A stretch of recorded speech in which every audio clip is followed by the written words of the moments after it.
उपस्थिति की ऊर्जा को इस सभागार में महसूस करिए कि जिस तरह से उन्होंने संघर्षशील राजनीति को बल दिया है यूपी की राजनीति में, वो हर किसी के लिए एक उदाहरण है। मैं चाहूँगा कि सबसे पहले हमारे चैनल हेड श्री शुक्ला जी आएँ और माननीय मंत्री जी का स्वागत करें। तो मैं आग्रह करता हूँ चैनल हेड हमारे श्री शुक्ला जी का कि वो मंच पर आएँ और माननीय मंत्री जी का बुके देकर स्वागत करें। उसके बाद हम उनसे संवाद के सिलसिले को आगे बढ़ाएंगे। उनसे संवाद के लिए हमारे साथ मंच पर मौजूद हैं इंडिया न्यूज़ के इनपुट हेड अरविंद चतुर्वेदी जी, जो उनसे जनता के मुद्दों पर, उनके विभाग के कामकाज को लेकर, उनके पार्टी के कामकाज को लेकर और जो तमाम सरोकार के मुद्दे हैं उनसे संवाद करेंगे। लेकिन उससे पहले माननीय मंत्री जी के स्वागत का ये सिलसिला हमारे चैनल हेड श्री शुक्ला जी के द्वारा। जी बिल्कुल, तालियों की तड़तड़ाहट से देखिए उनका स्वागत होना बहुत ज़रूरी भी, क्योंकि आज वो एक सिर्फ जनप्रतिनिधि नहीं है बल्कि एक सबके लिए मिसाल के तौर पर भी हम उनको देख सकते हैं। क्योंकि हार ना मानना कोई सीखे तो संजय निषाद जी से सीखे। लगातार मिलती हार के बाद उन्होंने कैसे देखिए अपने आप को कैबिनेट में स्थापित किया है, वो बखूबी समझाएंगे। हम चाहते हैं इस सिलसिले को आगे बढ़ाएं संवाद को। बिल्कुल, तो हम आग्रह करेंगे हमारे इनपुट हेड अरविंद चतुर्वेदी जी से कि वो माननीय कैबिनेट मंत्री जी से संवाद के सिलसिले को आगे बढ़ाएं। धन्यवाद डॉक्टर साहब। हेलो, देखिए, उत्तर प्रदेश सरकार का लगभग जो है 6 महीने का कार्यकाल पूरा हो गया है और डॉक्टर साहब भी, मैं समझता हूँ इसके पहले इनका गठबंधन किसके साथ था और अब भारतीय जनता पार्टी के साथ कदम से कदम मिला के चल रहे हैं। डॉक्टर साहब, ये बताइए कि अभी 6 महीने का जो आपका कार्यकाल था, आपकी सरकार का जो कार्यकाल था, क्या क्या आपने किया, कौन सी आपकी खास उपलब्धियाँ हैं? खास तौर पर जो नीली क्रांति की बात हो रही है उसमें कहा जा रहा है कि भाई उत्तर प्रदेश जो है एक बड़ा मुकाम हासिल करेगा और देश में भी, देश की भी नज़रें उत्तर प्रदेश पे हैं। कौन कौन सी ऐसी खास योजनाएं जो आपने शुरू की हैं, हम लोग उसके बारे में बात कर लें, फिर राजनीति की बात करेंगे। पहले तो चैनल को बधाई और आपको बहुत इस तमाम पर्व ऐसे रहे हैं उस पर शुभकामनाएं देता हूँ। नहीं, हम लोग श्री शुक्ला जी को भी बहुत बधाई देते हैं भाई।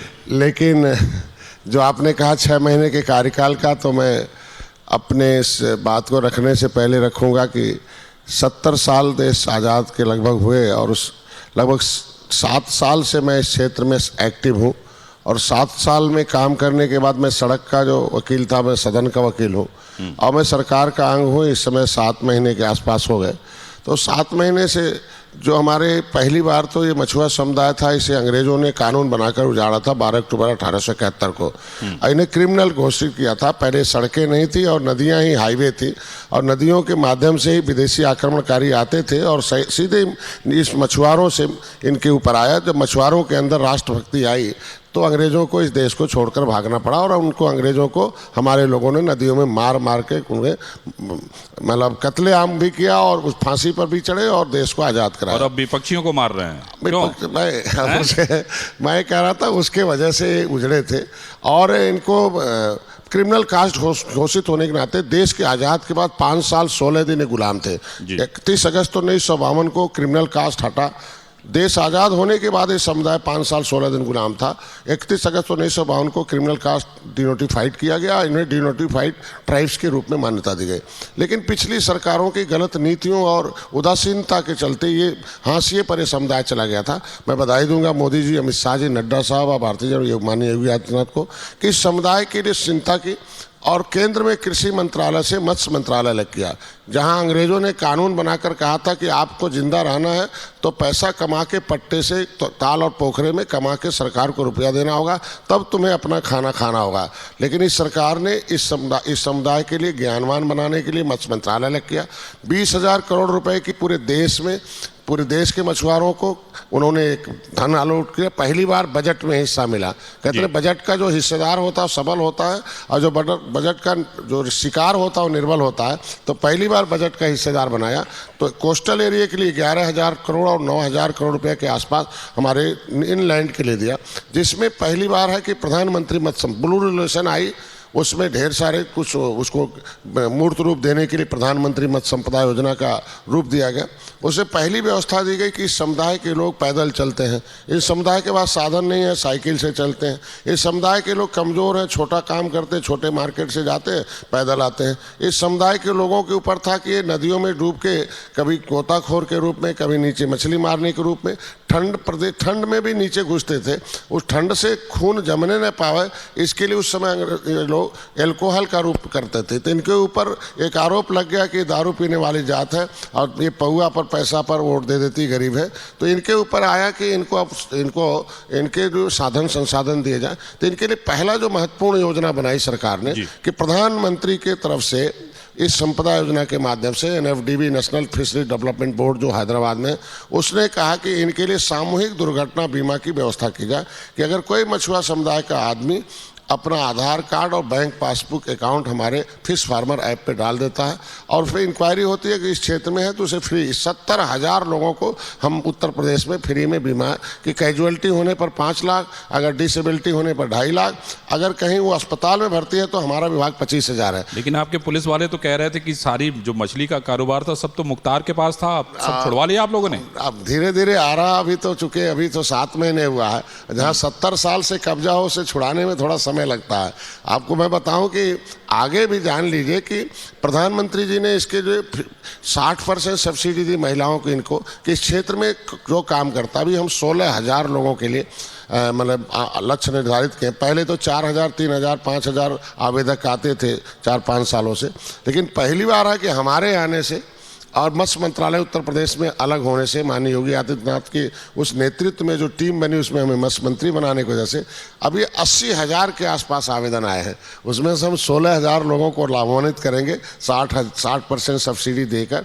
मत्स्य क्षेत्र में चाहे वो मछली पालन करें या मछली का भोजन बनाए, मछली को रीडिंग यूनिट करें, चाहे मार्केटिंग करें, चाहे ट्रक खरीदे, चाहे वो कोल्ड स्टोरेज खरीदे, जो भी उसमें काम करता है कई से मतलब वो मछली से जुड़ा रहेगा तभी ट्रक खरीद पाएगा, नहीं तो नहीं खरीदेगा, है ना? तो ये समुदाय ही तो उपेक्षित है, इसे तो इनाम मिलना चाहिए, इसे तो सबको गले लगाना चाहिए, सबको इनको कि ये समुदाय। अच्छा डॉक्टर साहब, हम लोग जो है कुछ राजनीतिक बात कर लेते हैं। एक रह गया था कि उसमें जो था कि किसान क्रेडिट कार्ड, इनके लिए कोई खेत नहीं होने के नाते जिसके पास खेत था उसे किसान क्रेडिट कार्ड मिलता था, लेकिन मत्स्य क्षेत्र को किसान का दर्जा कृषि का दे दिया था, लेकिन उसे सुविधा नहीं मिल रही थी। तो मैंने पत्र लिखा प्रधानमंत्री जी को, माननीय नड्डा साहब को, अमित शाह जी हो गया, तो RBI ने लिख के भेज दिया कि मछुआ समुदाय का कोई व्यक्ति इस क्षेत्र में काम करता, जाल हो, नाव हो या मछली का कोई पहचान हो, तो बिना गारंटी के 1,60,000। अभी इनके बच्चों को पढ़ने के लिए मत्स्य कल्याण कोष की स्थापना की गई है, उसके लिए मत्स्य पालक कल्याण कोष की, उसमें 25,000 करोड़ रुपए के आसपास है बजट आया है और उसमें हम अभी अब अगली कैबिनेट में उसके दिशा निर्देश आ जाएंगे। इनके बच्चों को शिक्षा, स्वास्थ्य, रोजगार, रहने का जो भी इंतजाम होता है कि इनको भी लाएंगे, आवासीय सुविधा देंगे, खाने पीने का, पढ़ने का, ये सारा है।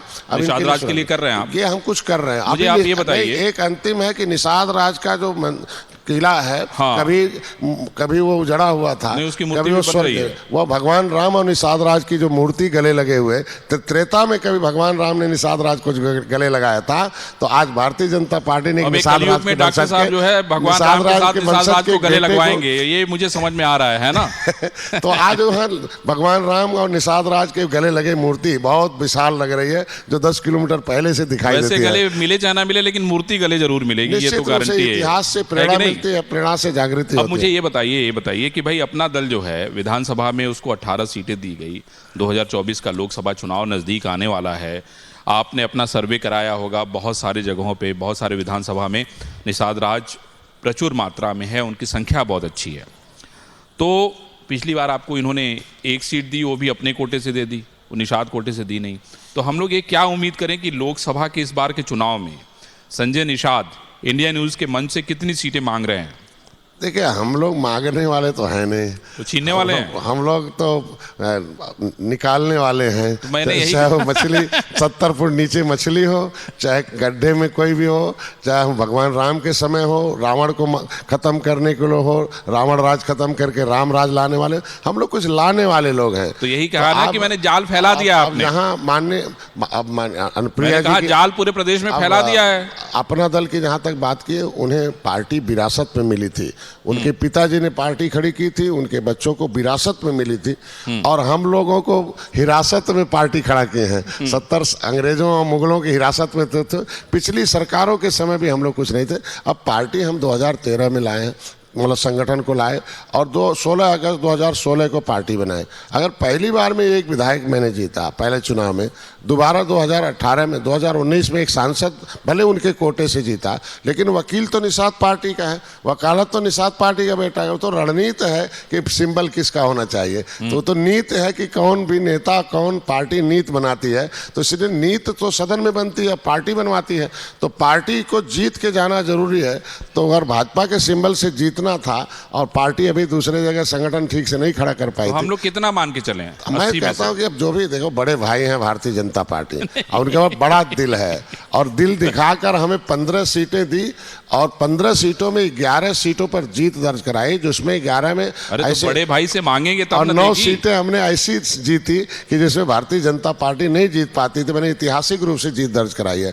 अगर मेरे चुनाव चिन्ह को मोदी जी, अमित शाह जी, नड्डा साहब, योगी आदित्यनाथ जाके भोजन भरी थाली को कहते थे कि भाई भोजन भरी थाली में डॉक्टर संजय का फोटो है, उसमें मोदी जी योगी को देख के बटन दबा देना। तो इतने बड़े बात, जब इतना काम माननीय मोदी जी योगी जी बड़ी पार्टी कर सकती है कि मेरे चुनाव चिन्ह के सिंबल का प्रचार करके उसको जिताने में जिस तरीके से मान के चलें, तो निश्चित अब देखिए क्या हो सकता है, निश्चित रूप से सम्मान। अच्छा, एक और सवाल, अभी ये निगम पार्षद का चुनाव होने जा रहा है पूरे प्रदेश में। आपके कार्यकर्ता दिन भर सुबह दोपहर शाम बायोडाटा लेके आपके यहाँ आ रहे हैं, तो इसमें आपकी पार्टी क्या चुनाव लड़ेगी? मैं तो अभी इसीलिए थोड़ा लेट हो गया। कम से कम 300 कार्यकर्ता घेरे पड़े थे कि हमने नहीं, पार्टी तो सवाल है कि क्या होगा, मतलब आपको भारतीय जनता पार्टी लड़ा तो रही नहीं है, तो सब बागी बट के लड़ जाएंगे, जवाब आपको देना पड़ेगा। नहीं, भारतीय जनता पार्टी को धन्यवाद दूंगा। मैं जब प्रदेश अध्यक्ष से मिला था और यहाँ के संगठन महामंत्री से मिला था और उस शीर्ष नेतृत्व से मिला था महाराज सबसे, कि हमारे भाई पार्टी चुनाव लड़ाने के लिए, कार्यकर्ता चुनाव लड़ाने के लिए, पार्टी चुनाव लड़ने के लिए बनती है। तो जहाँ जहाँ हमारे लोग मजबूत हैं, तो जहाँ वो लड़ना चाहते हैं, तो उनके लिए आपको सहृदय उनको जगह खाली करना। तो उन्होंने हमसे वादा किया था कि आप जहाँ भी लड़ना चाहते हैं हमें बता दीजिए, पहले बता दीजिए, हम सर्वे करा लेंगे। अगर वो जीत के समीकरण में होंगे तो निश्चित रूप से हमें जीत चाहिए सीट के साथ साथ। तो मतलब निषाद पार्टी जो है चुनाव लड़ेगी, हमें लगता है कि निगम पार्षद का। देखिए, भारतीय जनता पार्टी बड़ा भाई है, हम उन्हें सीट दे देंगे, हम अपने कार्यकर्ताओं का अरे भाई, नाम दे देंगे। पसमानदा मुसलमान को चिन्हित कर रहे हैं, आप तो कंधे से कंधा मिला के चल रहे हैं। इनको पसमानदा मुसलमानों को बुलाने के लिए रैली करनी पड़ रही है। डॉक्टर संजय निषाद सुबेरे से गाड़ी लेके घूम रहे हैं, यहाँ जा रहे हैं वहाँ जा रहे हैं, उसके बाद फोटो अपलोड कर रहे हैं, सबको बता रहे हैं कि भाई यहाँ का कार्यक्रम हो गया। अगर इसके बाद भी अगर डॉक्टर संजय निषाद को सीट नहीं मिलेगी तब तो फिर तो बगावत की बात है ये। नहीं, ऐसी कोई बात नहीं, सीट के साथ मिलेगी। आपने देखा होगा कि बिना बगावत के अगर हमें 15 सीट मिली, बिना बगावत के 11 सीट पर दर्ज मिली, तो नगर निगम तो बहुत छोटा चीज़ है। बड़े विधानसभा में आया मिला तो छोटा चीज़ में निश्चित रूप से 15 मिला, तो यहाँ 45 तो कम। जो भी हम नंबर की बात नहीं करते। अभी तो हम खुद अपने लोगों को सौंप रखे हैं कि जहाँ भाई जीतने लायक होगा, लड़कर वोट कटवा नहीं होना चाहिए, जितवा होना चाहिए। जीतने वाला नाम लाओ और उस कैंडिडेट को लाओ, हमारा जो कार्यकर्ता उसको हम लोग सम्मान दिलाएंगे, इसलिए हम आश्वस्त हैं। अच्छा डॉक्टर साहब, मुझे ये बताइए कि योगी 1 या योगी 1 की जो सरकार थी वो और योगी 2, योगी जी में क्या फ़र्क देख रहे हैं आप? कामकाज में, उनके एक्ट में क्या फ़र्क है? बहुत बड़ा जो फ़र्क आपने देखा उसमें और इसमें क्या फ़र्क है? सरकार कैसे काम कर रही है? निश्चित रूप से जब कोई आदमी किसी पद पर रहता है और उसमें समय देता है और सफलता मिलती है तो अनुभव बढ़ते हैं। तो महाराज जी के 5 साल के वो कार्यकाल जो था, वो 5 साल में लगभग 5 गुना ज़्यादा अनुभव आया है और निश्चित रूप से उसका असर आज इस समय जिस तरीके से हमारी गुड गवर्नेंस की है उस पर आ रहा है कि महाराज जी अच्छे काम कर रहे हैं। और नेतृत्व जो उनकी टीम है, जो हम लोग बैठते हैं, भाई मैं तो धन्यवाद दूंगा। सहयोगी दलों की बातचीत सब सुन रहे हैं, उनकी बात मान रहे हैं। अब आप सोच लीजिए कि सहयोगी दल हम 2 हैं, अपना दल और निषाद पार्टी। और कितना सौभाग्यशाली हम लोग कि हर हफ्ते में एक कैबिनेट की बैठक होती है और नीतियां बनती हैं या कोई नीति ऐसी है जो समाज के विकास के लिए रुकावट पैदा करती है, उसमें बदलाव लाई जाती है। एक नई नीति बनाई जाती है कि जल्दी से उनको विकास अंतिम व्यक्ति तक पहुंचे। तो उसमें अगर हम दोनों अपना दल और निषाद पार्टी बैठती है तो हमेशा बैठते हैं, तो हम लोग जो सुझाव देते हैं या जो फाइलें आती हैं निश्चित रूप से पास होती है। जैसे अभी कैबिनेट में हमारा निषाद पार्टी, निषाद राजवोट योजना, मुख्यमंत्री संपदा योजना, मछुआ कल्याण को अब जा रहा। कई बार महाराज जी पूछ चुके, अरे जल्दी करो, उसे क्यों नहीं ला रहे हो, लेट हो रहा है। तो इससे बढ़िया उदाहरण हम क्या दे सकते हैं कि जो खुद ही आश्वस्त हो कि आप काम लाओ जल्दी अपने समाज के लिए या मछुआ समुदाय के लिए जो बजट अलॉट हुआ उनके दरवाजे तक पहुँचाओ, तो इसको हम अच्छा ही मानेंगे। डॉक्टर साहब, इस सरकार में मुझे लगता है कि विपक्ष, मतलब आप तो सहयोगी पार्टी हैं, सहयोगियों के लिए कितनी बड़ी चुनौती है। बहुत सारी चुनौतियां आपके सामने रोज आती रहती हैं, क्योंकि आप प्योर पॉलिटिकल आदमी हैं, तो उसका मैं आपसे उसी तरह की जवाब की अपेक्षा करता हूं, क्योंकि आप राजनीति तो भविष्य की देख ही रहे हैं। देखिए, राजनीति में एक सिद्धांत होता है कि कोई पहली पार्टी जिन मुद्दों को हल नहीं कर पाती है उस मुद्दों को हल कराने के लिए पार्टियों का निर्माण होता है। तो वो मुद्दे जो होते हैं एक तरीके से सिद्धांत के और सेवा के रूप में जो सबसे बड़ा मुद्दा था आरक्षण का, तो उसीलिए मैं कह रहा हूँ कि दलित जो बसपा बनी या सपा बनी तो उसमें भी 30 साल सरकार थी, लेकिन हमारे समाज के या मछुआ समुदाय या 578 जातियां जो अंग्रेजों ने उजाड़ा था उन्हें बसाने के लिए जो दलितों से भी जो दशा खराब है, जो criminal tribes act inquiry committee 1949-50 अंथा से अमेंड किया है, उसका जो रिपोर्ट कहता है कि जो अंग्रेजों से लड़ने वाली जातियां हैं उनकी दशा SC ST से भी खराब है। तो जब उनकी दशा खराब है तो ये 30 साल तक थी सपा बसपा तो कुछ नहीं की। तो आज के दिन में इनके लिए जो आयोग रहा, आज के दिन में जैसे आप देखें आदिवासियों के लिए कोई कानून नहीं बना, इनके 2004 से लेकर 2014 तक इनके सहयोग से सरकार चलती रही, लेकिन क्या किया उत्तर प्रदेश, तो हमें पार्टी बनाना पड़ा। हम अपने सिद्धांतों पर चल रहे हैं और सेवा भाव से चल रहे हैं। तो मैं यही सलाह दूंगा विपक्ष के दल को कि वो जो सिद्धांत बनाए जिसकी लड़ाई के लिए उस पर वो कायम रहें और उसके लिए काम करें, तो शायद निश्चित रूप से वो उसको चुनौती करने में अच्छा। हमारे बीच में बहुत सारे लोग हैं, मैं चाहूँगा कि भाई कुछ लोग सवाल पूछें डॉक्टर संजय निषाद जी से। कुछ लोग हैं क्या जो सवाल पूछेंगे? प्लीज़ पूछना चाहते हैं? कोई नहीं है? हैं? हाँ, प्लीज़ बोलिए। माइक दीजिए। हाँ, माइक। आजकल महिलाओं की आवाज़ खुद ही इतनी बुलंद है कि उनको माइक की जरूरत नहीं है। बताइए मैडम।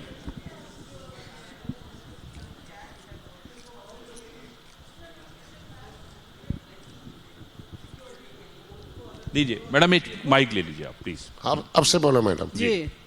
जो सोशल सिक्योरिटी एक्ट 2008 है उसमें फिशरमैन्स को नहीं जोड़ा गया है, मछुआरों को नहीं जोड़ा गया है, तो क्या आप इसके लिए कोशिश करेंगे?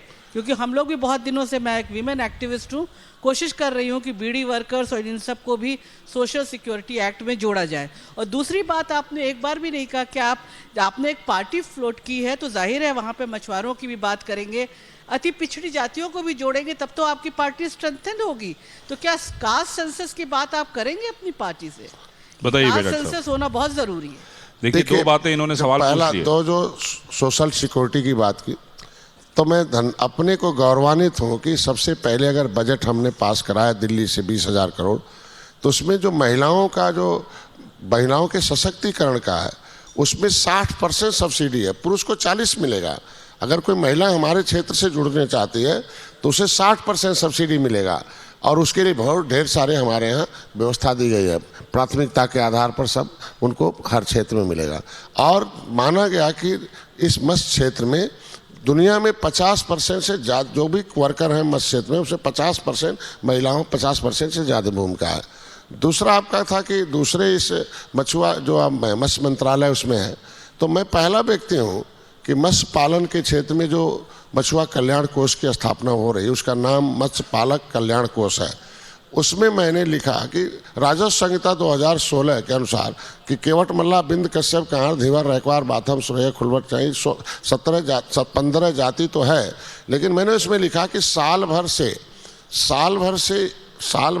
एक वर्ष से या एक वर्ष से अधिक क्षेत्र में कोई भी किसी भी समुदाय का व्यक्ति मत्स्य पालन के क्षेत्र में काम करता है तो वो भी उस मछुआ कल्याण कोष के अंदर आएगा और उसके भी बच्चों को हम पढ़ाएंगे लिखाएंगे, उसे भी रोजगार कराएंगे। कल अभी हमने देखा, कल हमारे यहाँ विश्व मछुआ दिवस था, उसमें हमने सबसे पहले अधिक, हमारी बिरादरी तो कम थी उसमें, हमारे मत्स्य पालन के क्षेत्र में दूसरी बिरादरी थी। अपने बिरादरी के लिए हमें कहना पड़ा मन से कि भाई देखो, अगर मत्स्य क्षेत्र में फ़ायदा नहीं होता तो पंडित जी क्यों आते, ठाकुर साहब क्यों आते, यादव जी क्यों आते, मौर्य जी क्यों आते। इसके मतलब धन की देवी लक्ष्मी है, लक्ष्मी कमल पर आती है और कमल पानी में रहता है, तो इसके मतलब धन जो है जवानी में नहीं पानी में है। इसलिए अपने धन के लिए काम करो पानी में। और पानी में अगर कहीं बैंक में 10,000 रुपया जमा करते हैं तो भाई महिलाओं को लक्ष्मी की देवी मानी जाती है। तो लक्ष्मी तो तब जब उनके पास धन रहे तब। तो मेरा विभाग यही चाहता है कि महिलाओं के पास अधिक धन आए। और इन्होंने तो हम कह दिया कि भाई 60% महिलाएं, 40%। तो मैंने उनसे कहा यही कि देखो, इसमें 10,000 बैंक में रखते हैं आप तो 10 साल बाद 20,000 होगा। लेकिन अगर आप दरवाजे या बगल में 10 बाई 10 के कोई गड्ढे खोद देते 2 फीट का, उसमें 10 पैसे के बच्चे डालेंगे और 3 महीने में वो रेयरिंग यूनिट बढ़ाएं तो वो 3 फिंगरलिंग्स हो जाते हैं, फिर उसके बाद 2 से 3 रुपए में बिकते हैं। तो मतलब 10 महीने में भी 20,000 होता। तो ऐसा व्यवसाय है, ऐसा। और उत्तर प्रदेश का जो सिंबल है तीर धनुष और मछली, तो इससे बड़ा शुभ क्या हो सकता है कि हमारे प्रदेश का ही सिंबल मछली है। तो शुभ, मछली को शुभ मानते हैं, तो धन की देवी को मछली से बड़ा प्रेम है कि मछली के क्षेत्र में जो काम करेगा उसे धन। वो तो गड्ढा खोद देगा, लेकिन वो मछली की रखवाली कौन करेगा? उसमें पता चला अभी एक मंत्री थे उत्तराखंड के, उनके तालाब में किसी ने जहर डाल दिया, वो सारा मछली मर गया। वो भी, उसका भी कुछ, तो आप लोग कुछ बीमा, कुछ व्यवस्था, कुछ ऐसा व्यवस्था करिए जिससे कि कम से कम इस तरह का खतरा अगर हो तो मछली बची रहे। देखो, एक सिद्धांत है दुनिया का कि जब हम डेंजरस जोन में जीते हैं तो भविष्य जो होता सुखमय होता है, सेफ जोन, सेफ होता भविष्य। अगर हम सेफ जोन में जीते हैं तो भविष्य बड़ा डेंजरस होता है। तो अगर वो व्यापार कर रहा है, व्यवसाय कर रहा है, पैसा कर रहा है, तो उसकी जिम्मेदारी बनती है कि उसमें सुरक्षा करे। अभी मैंने सिखाया जा रहा है कि आप उसमें स्टील की जाली लगाई, हम पैसा दे रहे हैं, और उसमें जाल लगा दी जिससे चिड़िया भी नहीं उसमें घुसे मछली खाने के लिए। और जो बगल का एरिया है खाली, तो चूंकि इसलिए पेड़ नहीं लगाते थे उस पर कि वो चिड़िया बैठेंगे मछली खा लेंगे। तो मैंने कहा भाई पेड़ लगाओ, जाल हम तुम्हें मैं सब्सिडी पर दे रहे हैं। मतलब एक तरीके से, मतलब नाय खरीदेगा 67,000 है, 60% सब्सिडी उसे दे रहे हैं, 40%। तो जाल हमसे ले लो, सब्सिडी लो और जाल बुनो और पेड़ भी लगाओ पर्यावरण के लिए, और मछलियों की सुरक्षा के लिए आप सिक्योरिटी भी लगाओ जाली लगाकर। देखिए भाई, डॉक्टर साहब समझ गए कि तालाब में कमल डालो, उसमें मछली डालो, जाल लगाओ और पैसा कमाओ। मुझे तो सिर्फ यही समझ में आ रहा है, और यही बात शायद सबको समझ में आना चाहिए, क्योंकि कमल के साथ इनका गठबंधन है। क्यों डॉक्टर साहब, है ना? और कमल है, लक्ष्मी कमल पे ही बैठती हैं, ये भी आपने बता ही दिया उसका राज। क्यों नहीं, इस राष्ट्रीय जो एक तरीके से फूल का जो स्थान दिया गया वो कमल का है। तो अगर इस राष्ट्रवाद के लिए भारतीय जनता पार्टी काम करती है, राष्ट्रवाद के लिए डॉक्टर संजय काम करते हैं, हमको लगता है भारत के 90% जो नागरिक हैं वो, उनको राष्ट्रीयता से प्रेम है। और राष्ट्रीयता अगर नहीं है तो नेशनलिटी नहीं है तो कुछ नहीं है। इसी नेशनलिटी के खिलाफ मुगल और अंग्रेज़ों ने लगभग 1100 वर्षों तक हमारे ऊपर प्रहार किया। बहुत मुश्किल से अपने इस देश को नेशन के रूप में खड़ा किया अंग्रेज़ों और मुगलों को भगाकर। तो कितने लोगों ने इस देश की इस नेशनलिटी के लिए कुर्बानी दी है। तो कम से कम उसको, उनके सपने को साकार करने के लिए इस भारत की जो भारतीय संस्कृति है, जो नेशनलिटी है, जो हमारा जो राष्ट्रीयता है, वो अगर हम लोग कायम नहीं कर पाए तो वो जो हमारे पिछले जो शहीद हुए थे, जिन लोगों ने फांसी पर चढ़ा था, देश को आज़ाद कराया था, पूरा घर बर्बाद किया, परिवार बर्बाद किया और देश अंग्रेज़ों को, मुगलों को बर्बाद किया, तो अगर उन्होंने उसको बर्बाद किया तो हमें आबाद करना होगा राष्ट्रीयता को। इस निचले पावदान पर रहने वाले उन गरीबों के लिए भगवान का दूसरा स्वरूप सोचना पड़ेगा। तो अगर ये सोच भारतीय जनता पार्टी कर रही है तो उनके साथ अगर निषाद पार्टी है तो मैं तो कमल तो नहीं देखता हूँ, कमल में राष्ट्रीयता देखता हूँ, इसलिए हमारी पार्टी उनके साथ। चलिए भाई, डॉक्टर साहब से बड़ा खरा बातें हो गई। डॉक्टर साहब का देखिए ये भी है कि भाई निषाद और राम अलग मिल रहे हैं, इन्होंने कमल के महत्व को भी समझ लिया है, और इन्होंने मछली से मिलने वाला जो धन है उसके महत्व को भी समझ लिया है। मैं समझता हूँ कि आने वाले समय में जो राजनीति है वो राजनीति को भी ये समझ रहे हैं और उसी रास्ते पे आगे बढ़ रहे हैं जहाँ पे इनको जो है बड़ा कैनवास दिखाई दे, है ना डॉक्टर साहब? देखो, ये मछुआ अभी आप नेट उठाइएगा तो उसमें भगवान राम और निषाद राज का है कि भगवान राम सीता मैया लक्ष्मण के साथ गए, सेना नहीं थी, सेना तो निषाद राज ने दी और रावण राज खत्म किया।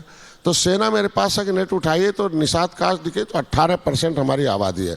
हम पौआ पौआ छोटे छोटे में तमाम उपजातियों में बटे थे अंग्रेज़ों के नाते, और उन्हें हमें इकट्ठा करके अभी पौआ भर वोट झुआ भर हो गया। अब इनको ऊपर जो पौआ पिलाने वाली पार्टियां थी वो आज के दिन में अभी पावर से ख़त्म हो गई। तो मैंने इनसे इतना ही पढ़ाया कि भाई देखो, अगर आपके the real God is voter in the democracy, इस युग में असली भगवान वोटर है, साइनिंग अथॉरिटी वोटर है, बीडीसीओ बनाता है, ब्लॉक प्रधान वो बनाता है, जिला पंचायत सदस्य वो बनाता है, एमपी एमएलए वो बनाता है, सब बनाता है। तो असली साइनिंग अथॉरिटी तो वोटर है, लेकिन वोटर जो है पॉलिटिकली भी होश है, सामाजिक रूप से, राजनीतिक रूप से, आर्थिक रूप से, उसे होश में लाओ। मैंने प्रोग्राम बनाया reach the voter and treat the voter and teach the voter and cast the voter. Voter के पास जाइए, वोटर को न जाइए, वो उसको भगवान का दूसरा स्वरूप देखकर जाइए कि यही भगवान है, इन्हें मंदिर में लाना है। राजनीतिक दल एक मंदिर के समान है, जैसे ही वोटर मंदिर में आ जाता पार्टी में वैसे उसकी पूजा होती थी। पहले दलित दलदल में थे और जैसे हाथी के नीचे आ गए तो देखिए कैसे महल में आ गए, सब लोग उनकी पूजा करने लगे।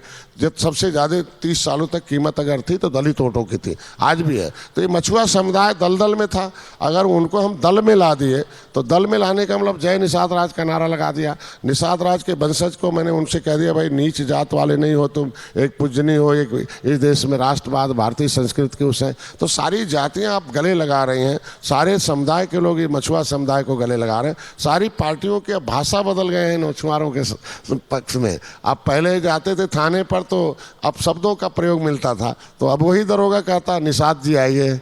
तो अगर एसडीएम जाता तो सुनता नहीं था, तो अगर वो टोपी लगा के चला गया तो कहते आइए निषाद जी आइए। तो अब उनके सामने निषाद लेकिन जी उसके लग लिए गया। जरूरी है कि आप ही की टोपी लगाए तभी होगा। नहीं तो अब वो तो निश्चित रूप से अब सबकी टोपी तो लगा लिया, हाथी साइकिल पंजा का लगा के पाँव में चला गया, तो कम से कम अभी अपनी टोपी लगा के पावर में आ रहा है और पावर में आकर इस देश की राष्ट्रीयता में काम आ रहा है। नहीं तो किस तरीके से आप 30 साल की भारतीय उत्तर प्रदेश की राजनीति आपसे बढ़िया तो कोई जानता नहीं है। आपके चैनल के थ्रू क्या क्या होता था, कैसे इस प्रदेश में नंगा नाच होता था, कैसे लोग रहते थे। तो आज कम से कम शांति है, सभी जाति धर्म के वर्ग के लोग बिना भेदभाव के सभी योजनाओं का उनके तक हम लोग पहुंचाने में कामयाब हो रहे हैं धीरे धीरे। आज के दिन में सभी जाति के लोग मिलकर इस राष्ट्र को, इस भारतीय संस्कृति को संरक्षित करने में विकास में आगे आ रहे हैं। तो ये सब बहुत बड़ी बात है और इसके लिए हम लोग गर्व। चलिए डॉक्टर साहब, हम लोग 2024 भी देखेंगे और ये जो निगम पार्षद का चुनाव है उसमें भी देखेंगे।